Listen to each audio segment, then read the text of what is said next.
Nshuti wowe ufunguye iri somo, wowe umukunzi wa Umukino TV, tukwifurije ibyiza by'uyu munsi. Tukwifurije umwaka mushya muhire wa 2025 niba ubyemera. Nkuko bisanzwe, nkuko tubana buri munsi, Umukino TV ukugezaho amakuru agiye atandukanye ariko y'ingenzi ku buzima bwawe. Impamvu tuvuga ko ari ingenzi ku buzima bwawe, tuzakugezaho uburyo wakwitwara wagize ikibazo kigeneye n'ubuzima. Nukenera ikigeneye n'umuti, twazagufasha tukagushakira umuti wavura indwara ufite, tukawukurangira ukaba wagenda ukawishakira. Niba ari ubutabazi bw'ibanze tuzabukugezaho, niba ari ukumenya amakuru y'imikino tuzayakugezaho. Kandi niba utarakora subscribe, ihangane urebe ukuntu wayikora, kandi kugira ngo turebe yuko ibiganiro byacu babikurikiranye, gerageza ukore kuri like. Niba ikiganiro cyacu kibonye, kora like.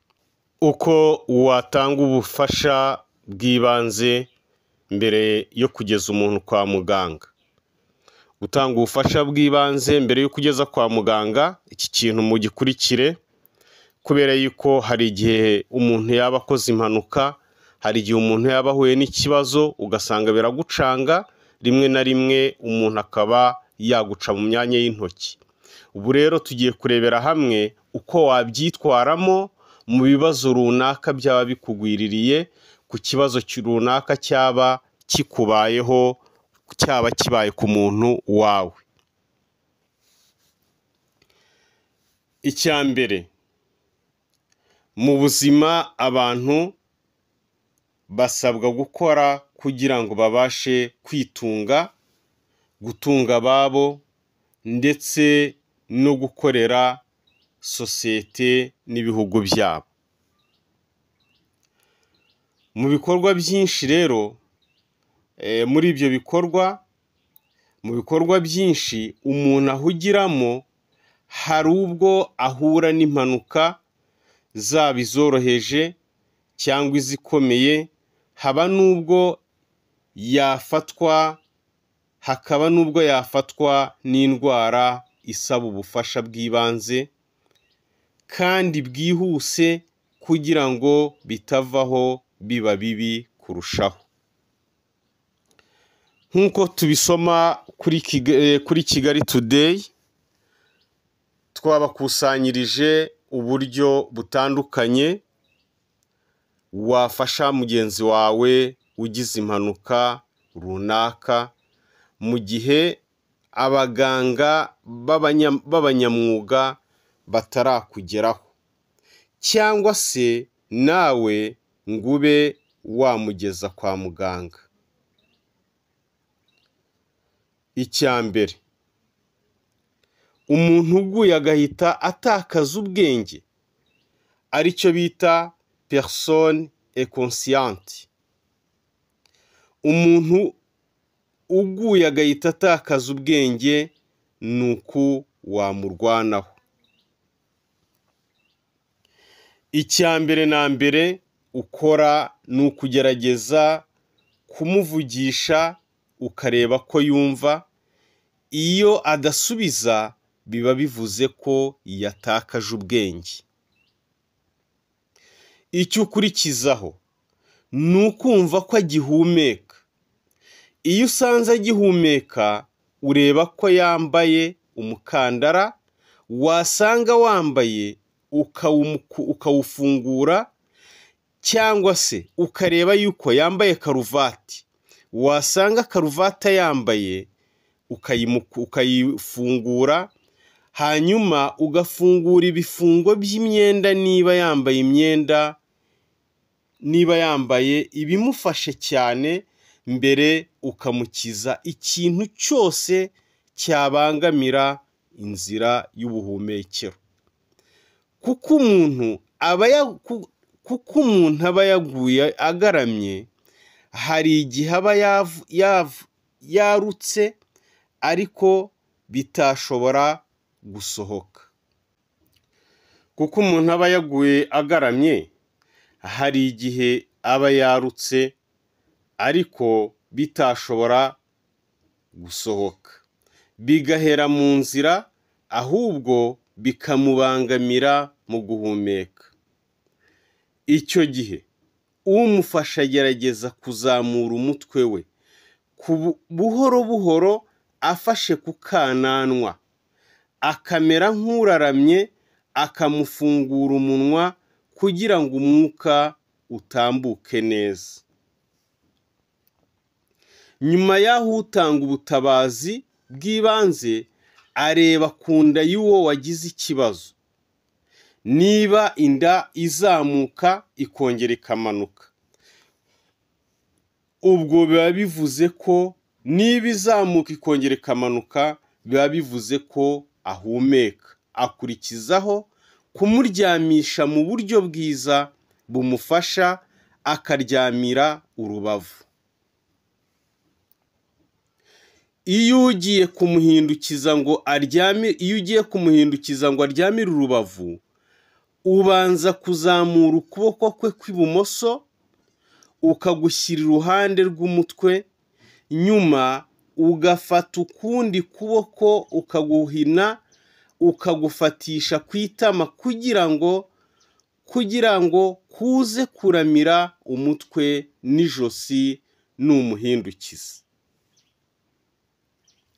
Nyuma yaho ufata ukuguru kw'iburyo ukaguhina ku buryo aba ashinze ivi gato, nyuma ugatanga ubutabazi bw'ibanze ukurura uko kuguru guhinnye, ukurura uko kuguru guhinnye yiganisha, akakurenza hejuru y'ukundi kurambuye, hasi akaba amufashije kuryamira urubavu.